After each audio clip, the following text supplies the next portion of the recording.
সুপ্রিয় শিক্ষার্থী বন্ধুরা, স্বাগত। আজকের ক্লাসে সকল শিক্ষার্থীদের স্বাগত। অবশ্যই তোমরা ভালো আছো। তোমরা নিশ্চয়ই ইতিপূর্বে জেনে গেছো যে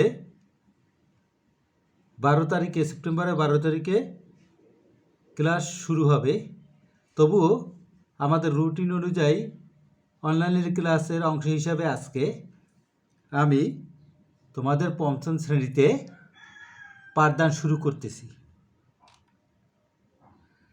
দেখো, পরিচিতি খেয়াল করো। শ্রেণী পঞ্চম, ইসলাম ও নৈতিক শিক্ষা, অধ্যায় পঞ্চম, মহানবী সাল্লাল্লাহু আলাইহি ওয়াসাল্লামের জীবন আদর্শ ও অন্যান্য নবীগণের পরিচয়।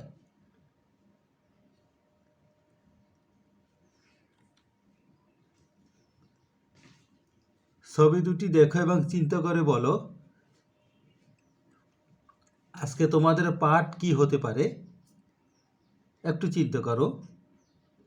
বাম সাইডে যে ছবি দেখা যাচ্ছে এবং ডান পাশে যে ছবি দেখা যাচ্ছে স্লাইডে, কোন বিষয়ে আমি পড়াবো একটু চিন্তা করো এবং অবশ্যই বলতে পারবে। হ্যাঁ, আজকে তোমাদের পাঠ শিরোনাম হচ্ছে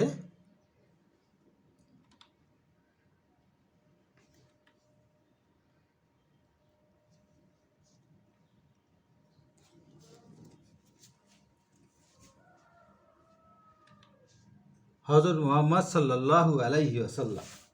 আজকে তোমাদের পাঠ শিরোনামের নাম কি? হযরত মুহাম্মদ সাল্লাল্লাহু আলাইহি ওয়াসাল্লাম। জনাবে রাসূলুল্লাহ সাল্লাল্লাহু আলাইহি ওয়াসাল্লামের জন্ম, কৈশোর, শৈশব ইত্যাদি বিষয় আমি এখন তোমাদেরকে পড়াবো। তোমরা ভালো করে লক্ষ্য করো এবং যার যার অ্যান্ড্রয়েড ফোন আছে ফোনের কাছে বসে পড়ো খাতা কলম নিয়ে।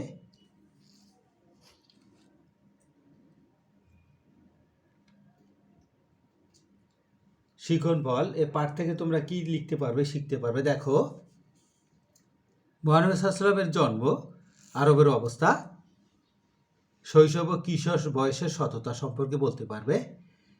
মহানবী সাল্লাল্লাহু আলাইহি ওয়াসাল্লামের হাজরে আসওয়াদ স্থাপন, ব্যবসার দায়িত্ব গ্রহণ ও বিবাহ বলতে পারবে। মহানবী সাল্লাল্লাহু আলাইহি ওয়াসাল্লামের নবুয়ত প্রাপ্তি, ইসলাম প্রচার, মিরাজ গমন ও হিজরত সম্পর্কে বর্ণনা করতে পারবে। আর কি পারবে? মুহাম্মদ সাল্লাল্লাহু আলাইহি ওয়াসাল্লামের বিদায়, মুহাম্মদ সাল্লাল্লাহু আলাইহি ওয়াসাল্লামের মদিনার সনদ, হুদায়বিয়ার সন্ধি ও বিদায় হজের ভাষণ সম্পর্কে বর্ণনা করতে পারবে।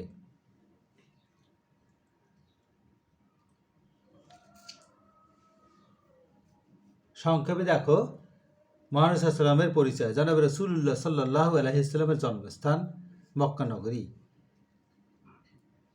যাকে সৃষ্টি না করলে আসমান জমিন, গ্রহ নক্ষত্র, চন্দ্র সূর্য, এমনকি বিশ্ব ব্রহ্মাণ্ড কোনো কিছুই আল্লাহ রাব্বুল আলামিন সৃষ্টি করতেন না। সেই জনাবে রাসূলুল্লাহ সাল্লাল্লাহু আলাইহি ওয়াসাল্লামের জন্মস্থান হলো পবিত্র মক্কা নগরী। জন্ম 570 খ্রিস্টাব্দে, তোমরা জানো। মাতা আমিনা আর পিতা হলো আব্দুল্লাহ। অর্থাৎ মুহাম্মদ সাল্লাল্লাহু আলাইহি ওয়াসাল্লামের জন্মের পূর্বেই কি হয়েছে? তার পিতা আব্দুল্লাহ ইন্তেকাল করেছিলেন। 5 বছর হালিমের কাছে তিনি ছিলেন। আরবের চিরাচরিত প্রথা অনুযায়ী শিশু জন্ম হলেই তাকে দুধমাতার কাছে দিয়ে দেওয়া হয় এবং এভাবেই হযরত হালিমা রাদিয়াল্লাহু আনহা এর কাছে 5 বছর মুহাম্মদ সাল্লাল্লাহু আলাইহি ওয়াসাল্লাম ছিলেন। তাহলে তার দুধমাতা ছিলেন হযরত হালিমা রাদিয়াল্লাহু আনহা আর দুধ ভাই ছিল আব্দুল্লাহ। এবার তার মাতা 5 বছর বয়সে ইন্তেকাল করেন। তার বাবার যখন 5, তখন তার মাতা ইন্তেকাল করেন। তখন মুহাম্মদ সাল্লাল্লাহু আলাইহি ওয়াসাল্লামের লালন পালনের দায়িত্ব কার পরে পড়ে বলো তো? দাদা আব্দুল মুত্তালিবের হাতে পড়ে। অর্থাৎ দাদা আব্দুল মুত্তালিব তাকে লালন পালন করেন। যখন মুহাম্মদ সাল্লাল্লাহু আলাইহি ওয়াসাল্লামের বয়স 8 বছরে পৌঁছায়, তখন তার দাদাও ইন্তেকাল করেন। তারপর দাদা ইন্তেকালের পর তার চাচা আবু তালিবের হাতে তিনি লালিত পালিত হন, তার কাছে তিনি কে হন? লালিত পালিত হন। এরা তোমরা অবশ্যই জানো, তবে আমি তোমাদের এ ব্যাপারে আলোচনা করতেছি। খেয়াল করো, মুহাম্মদ সাল্লামের গুণাবলী আমরা জানি। মুহাম্মদ সাল্লামের আদর্শ ইন্নাকা লাখুলুক না আজিম, তিনি ছিলেন সর্বোত্তম চরিত্রের অধিকারী, আর তার গুণাবলীও ছিল সেরকম সর্বোত্তম। দেখো কয়েকটি গুণাবলী আছে, সংক্ষেপে এখানে লেখা হয়েছে, তোমরা লিখে রাখতে পারো। আল আমিন, তিনি ছিলেন কি ছিলেন? আল আমিন, অত্যধিক বিশ্বাসী। আল আমিন মানে কি? এটা তার উপাধি ছিল। আর কি ছিল? সত্যবাদিতা, দানশীলতা, ন্যায়নিষ্ঠা, আমানতদারিতা, ধৈর্যের মূর্ত প্রতীক। এগুলো মোটামুটি সংক্ষেপে আমি লিখেছি, খেয়াল করো। এবার আসো, মুহাম্মদ সাল্লামের কৈশোর বয়সে তার কয়েকটি বিষয় বিবরণ দেওয়া হচ্ছে। কৈশোর বয়সে তিনি কি করতেন? 12 বছর বয়সে ব্যবসার জন্য সিরিয়ায় যান। তিনি কী করেন? তিনি কখনো তার চাচার গৃহে থাকা অবস্থায় কারো গলগ্রহ হয়ে তিনি থাকতে চান না, তাই তিনি চাচাকে বলেন, আমি ব্যবসা আপনি ব্যবসায় যাচ্ছেন, আমি আপনার সঙ্গে ব্যবসায় যাব। তখন তার বয়স ছিল 12 বছর। তিনি ব্যবসার উদ্দেশ্যে কি সিরিয়া যাচ্ছিলেন। পথিমধ্যে খ্রিস্টীয় ধর্মযাজক বুহাইরা নামক একজন ধর্মযাজকের সাথে দেখা হয়, এবং তিনি কী বললেন যে তিনি বলেন এই বালক হবে আখিরি নবী। তার সব গুণ, তার আচার আচরণ, জনাবে রাসূল সাল্লাল্লাহু আচার আচরণ, গুণাবলী দেখে তিনি চিনতে পেরেছিলেন যে তার পূর্ববর্তী কিতাব ইনজিল কিতাবে তিনি পেয়েছিলেন যে আখিরি নবী, শেষ নবী কী হবেন, কে হবে, তার গুণাবলী কেমন হবে, এগুলো দেখে তিনি লক্ষ্য করলেন। এবং তিনি বললেন কি, বুহাইরা বললেন যে এই বালকই হবে আখিরি জামানার নবী, শেষ নবী। এবার কি আছে? হারবুল ফিজার একটা যুদ্ধ হয়েছিল যে 5 বছর স্থায়ী হয়েছিল। মুহাম্মদ সাল্লাল্লাহু আলাইহি ওয়াসাল্লাম যখন সিরিয়া থেকে ব্যবসা করে মক্কা এসেছিলেন, তখন সিরিয়া থেকে ফিরে আসার পর একটা যুদ্ধ সংঘটিত হয়েছিল, হারবুল ফিজার, অর্থাৎ অন্যায় যুদ্ধ, অন্যায় সমর। এবং এটা চলছিল কয় বছর? 5 বছর ব্যাপী। এবার দেখো, মুহাম্মদ সাল্লাল্লাহু আলাইহি ওয়াসাল্লাম হিলফুল ফুজুল, শান্তি সংঘ গঠন। এই যে 5 বছর ধরে যে অন্যায় সমর হারবুল ফিজার সংগঠিত হয়েছিল, এ থেকে রাসূল সাল্লাল্লাহু আলাইহি ওয়াসাল্লাম ব্যথিত হয়েছিলেন, এবং তিনি যখন যুবক বয়সে পৌঁছাইলেন, তখন তিনি দেখলেন যে এই যে মানুষের যে মানে অহেতুক সামান্য বিষয় নিয়ে যুদ্ধ বিগ্রহ, এটা থেকে রেহাই দিতে হবে, এটা থেকে মানুষকে স্বাভাবিকে পৌঁছাইতে হবে, স্বাভাবিক অবস্থায় নিতে হবে। তখন তিনি কিছু যুবকদের নিয়ে একটি সংঘ গঠন করলেন, তোমাদের বইতে আছে, খেয়াল করো। সে সংঘের নাম কি? হিলফুল ফুজুল, অর্থাৎ শান্তি সংঘ গঠন করলেন। এবং এই শান্তি সংঘ গঠন করলেন, এর কয়েকটা মূল বিষয়বস্তু ছিল, মূল বিষয় ছিল, এবং কয়েকটা এই ব্যাপারে যে শান্তি সংঘের কয়েকটা বিষয় ছিল, সেটা হলো এই আরবের শান্তিকামী যুবকদের নিয়ে গঠন করেন অসহায় দুঃখীদের সেবা করা। এর উদ্দেশ্য ছিল কয়েকটি, একটা হলো অসহায় দুস্থদের কী করা? সেবা করা। গোত্রে গোত্রে শান্তি সম্প্রীতি বজায় রাখা। আর কি? অত্যাচারীকে প্রতিরোধ করা, যে অত্যাচার করে তাকে প্রতিরোধ করতে হবে সবাই মিলে। আর কি ছিল? অত্যাচারিতকে সাহায্য করা, যাকে অত্যাচার করা হয় তাকে কী করতে হবে? সাহায্য করতে হবে।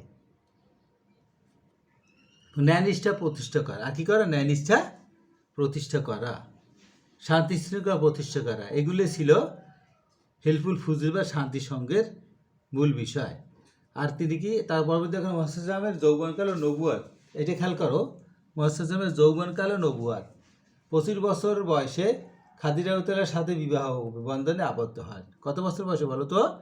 25 বছর বয়সে। এবার কি হয়েছে? হাজরে আসাদ স্থাপন, অর্থাৎ কাবা শরীফ। তোমরা দেখেছো হাজিরা যখন কাবাগর তাওয়াফ করতে যান, অর্থাৎ তাওয়াফ করতে গিয়ে যে হাজরে আসাদ যে কালো পাথর আছে কাবা শরীফের কর্নারে, ওখানে কী করেন? চুমু করেন এবং চুমু দেন, এবং সে হাজরা আসাদ মানে স্পর্শ করে তারা আল্লাহর কাছে মোনাজাত করেন। সে হাজরা আসাদ স্থাপন করেছিলেন মুহাম্মদ সাল্লাল্লাহু আলাইহি ওয়াসাল্লাম সুকৌশলে, সেই যুবক বয়সে। এ কাহিনী তোমরা জানো। এবার আসো বিভিন্ন গোত্রের বিরোধ মীমাংসা করেছিলেন তিনি। 40 বছর বয়সে এরপর কী করেছেন? নবুয়ত প্রাপ্ত হন। তিনি যখন তোমরা জানো হেরা গুহায় ধ্যানমগ্ন ছিলেন, তখন 40 বছর যখন পূর্তি হলো, তখন হযরত জিবরাইল আলাইহিস সালাম কোরআনের বাণী নিয়ে আসলেন, যে সর্বপ্রথম বলে ইকরা বিইসমি রাব্বিকাল্লাযী খালাক, পড়ো তোমার প্রভুর নামে। এই সময় তার বয়স হয়েছিল 40 বছর। অর্থাৎ আমরা জানি তিনি 40 বছর বয়সে নবুয়ত প্রাপ্ত হয়েছিলেন। নবুয়ত প্রাপ্তির পর মক্কাবাসীদের কাছে মাঝে ইসলাম প্রচার শুরু করেন। অর্থাৎ সর্বপ্রথমে আল্লাহ রাব্বুল আলামিন ঘোষণা দিলেন, তাকে বলে দিলেন যে সর্বপ্রথম কী করো, তোমার নিকট আত্মীয়, রক্ত সম্পর্কীয় আত্মীয়, এদের কাছে নবুয়তি কি, তুমি যে নবুয়ত পেয়েছো এর ইসলামের প্রচার শুরু করো। ঠিক তেমনিভাবে জনাবে রাসূলুল্লাহ সাল্লাল্লাহু আলাইহি ওয়াসাল্লাম নিকট আত্মীয়, রক্ত সম্পর্কে আত্মীয় এবং মক্কাবাসীদের কাছে ইসলাম প্রচারের কাজ শুরু করলেন।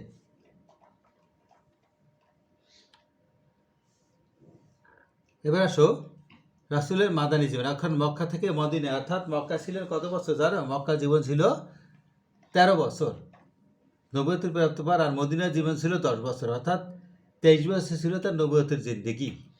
তাহলে মক্কায় যে 13 বছর ছিল, অর্থাৎ তারপরে মক্কা কাফেরদের অত্যাচারে অতিষ্ঠ হয়ে মুহাম্মদ সাল্লাল্লাহু আলাইহি ওয়াসাল্লাম কী করলেন? হিজরত করলেন, অর্থাৎ মক্কা ছেড়ে মদিনায় চলে গেলেন। কখন? 622 খ্রিস্টাব্দে। 622 খ্রিস্টাব্দে তিনি গেলেন মক্কা থেকে মদিনায় চলে গেলেন, হিজরত করলেন। একে বলে হিজরত, ত্যাগ করা, অর্থাৎ তার স্বদেশ ত্যাগ করে মদিনায় চলে গেলেন। ওখানে গিয়ে কি করলেন? মাদানী জীবন, আওস ও খাজরাজের যুদ্ধ বন্ধ করা। অর্থাৎ তখন দুইটা দল ছিল মদিনার দল, তাহলে আওস ও খাজরাজ, এই দুই গোত্রের ভিতরে যুদ্ধ বিগ্রহ ছিল, এটা রাসূল কী করলেন? বন্ধ করলেন।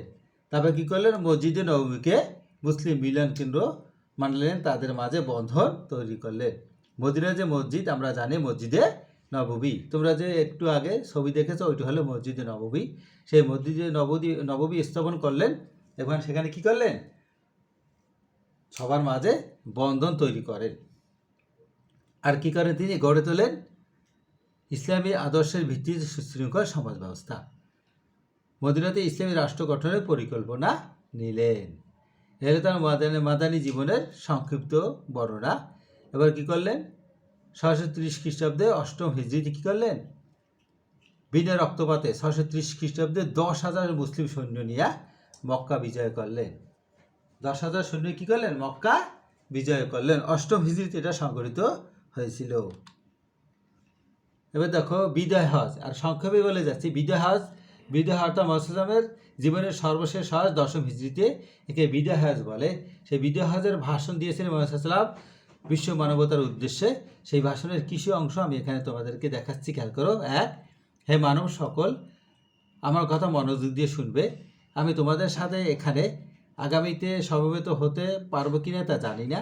2, আজকের এই দিন, এই স্থানে মাস যেমন পবিত্র, তেমনি তোমাদের জীবনের সম্পদ পরস্পরের নিকট পবিত্র। মনে রাখবে সকলকে একদিন আল্লাহর কাছে হাজির হতে হবে। স্ত্রীদের সাথে সৎ ব্যবহার করবে, আমানত রক্ষা করবে ও পাপ কাজ হতে বিরত থাকবে এবং সুদ খাবে না। 6, সকল মুসলমান সমান। 8, আল্লাহর সাথে শিরক করবে না ও অন্যায়ভাবে কাউকে হত্যা করবে না। ধর্ম নিয়ে বাড়াবাড়ি করবে না। দাসদাসীর প্রতি সৎ ব্যবহার করবে।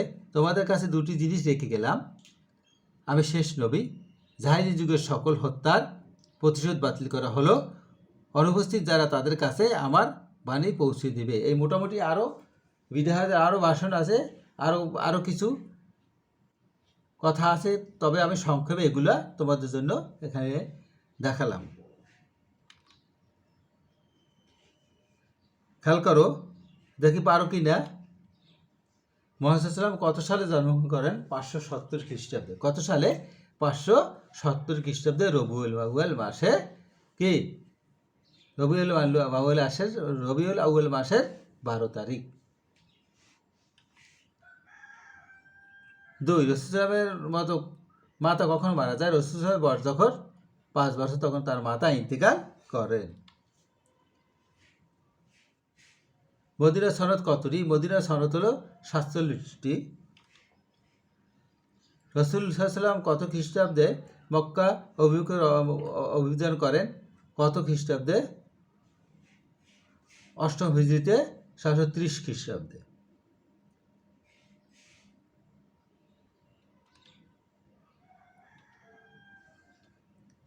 এবার দেখো, তোমাদের বাড়ির কাজ হলো মুহাম্মদ সাল্লামের শৈশব ও বিদায় হজের শৈশবকাল ও বিদায় হজের ভাষণ লিখে নিয়ে আসবে। তোমাদের খুলে যাচ্ছে স্কুল 12 তারিখ, তার পরবর্তী তোমরা এগুলো লিখে নিয়ে আসবে। ধন্যবাদ সকল শিক্ষার্থীদের। ফি আমানিল্লাহ। সবাই ভালো থাকো, সুস্থ থাকো, এই প্রত্যাশায় আজকের মতো আমার পাঠদান এখানেই সমাপ্তি ঘোষণা করছি।